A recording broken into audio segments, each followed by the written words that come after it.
Vegas a short price favorite at minus 125. Calgary is, 135. Calgary is plus 115. The total is 6.5 in this one. And Calgary, obviously, on a second of a back-to-back.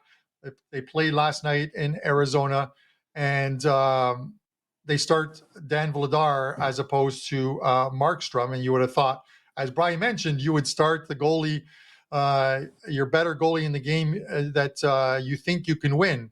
Now, I get it. Calgary's in a position right now where they need to win as many games as they possibly can, and thought that he could get by Arizona with Vladar, and they did, although it didn't look good early on. Calgary 3-3 in the second of a back-to-back scenario thus far this year. Their 3 wins came against Seattle twice and the Anaheim Ducks, who are a far cry from the Las Vegas Golden Knights at home. So, I'm looking at it. I still think, I still think Calgary is a live dog in this one.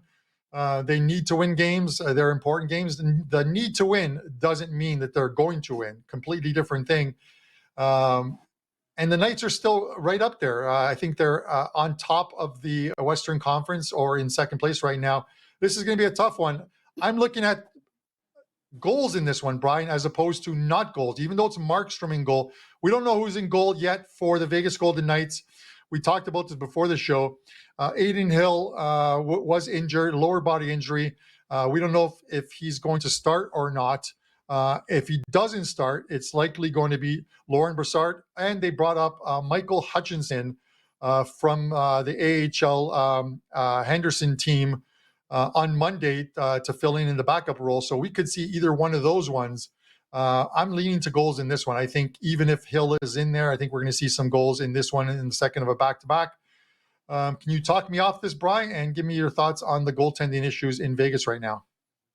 Well, right now, Money Puck put out something the other day, and he ranks how teams do expected goals. And right now, Adin Hill's slightly better than Thompson, who was one of the 2 All-Stars for Vegas. I like Thompson. I think that may be the last time he makes the All-Star team. But there's really not much difference. Brissant was on the team last year, had some injury problems, got in the doghouse, but he performed just as well as the others did. So I'm not too concerned about any of those guys. And the other guy was somebody they brought up from the minors just to back up until Adin Hill gets back. So I'm not concerned about the goalie situation, especially when you take a look at another thing that Money Puck put out was team blocks. Certain teams are willing to put their body on the line. Martinez, I love this guy for Vegas. He used to play for the Kings. He's one of these guys who will literally dive in front of the puck just to keep it from going to the net. And Vegas has got a few guys that'll do that. In fact, they have 2, I think, out of the top 5 in blocks, and Martinez has a big lead. That's one of the things that Vegas does because they know they don't have the greatest goaltending, and they have to be able to do that. I mentioned this, I don't know if it was last week when I was on the show, but Vegas has now got their top 6 defenders back. First time all season, they've had all these guys healthy, and since then, they've been terrific defensively. The one game they gave up some goals was against Tampa Bay, and I was at that game, and that was a game that if you looked at the pace of the game and you looked at the way the game was being played, the shots on goal, it should have been an under game.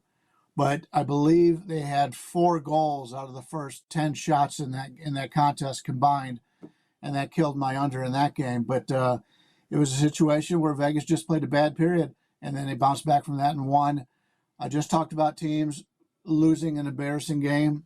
Chicago outplayed Vegas in that game. Chicago outplayed Vegas the first time they played them this year. And Chicago, I hate to say it, since you had Dallas yesterday, Chicago was very good yesterday again. So, just because they beat Chicago or lost to Chicago doesn't mean Chicago's a bad team. Chicago's on a good run. And you always have to keep that in mind when you're looking at these games. You got to look at what kind of streak they were on at the time. And Chicago's playing well. So even though Vegas did not play well in Chicago, I expect them to come out well tonight. And it's really, you said it was an important game for Calgary. It's an important game for Vegas because these are divisional games. They only have, 25 games left on the season. Vegas has to take advantage of that. The problem is, I think the line's a little bit too high, so it'll keep me off the game. But I'm going to the game. It'll be fun to watch. But I'm rooting for the Vegas, but I'm not going to get there on the game. All right. And Bryan, you look at it, and it's why I just don't want to take a side on it, because I don't really want to lay the price, like you said, on Vegas. And I need a lot more plus money to want to take the Calgary Flames in this one. I just think there's going to be goals. Calgary Flames are, when you look at the money burning teams this year, if you bet $100 risk on all their games, they are the third worst. Anaheim Ducks, you would be down 1487. You're down 1413 with San Jose, and then you're down 1350 with the Calgary Flames. This is a team that is within, I think, a point of a playoff spot, and they have been a money burner all year long, just because you're laying prices with them. So it is tough to take a team when they're bottom three money burner. Vegas has a plus number at plus 82, so a very slight profit with the Vegas Golden Knights, and you can find those on OddsShark if you're ever looking for profitability on teams or teams that are money burners.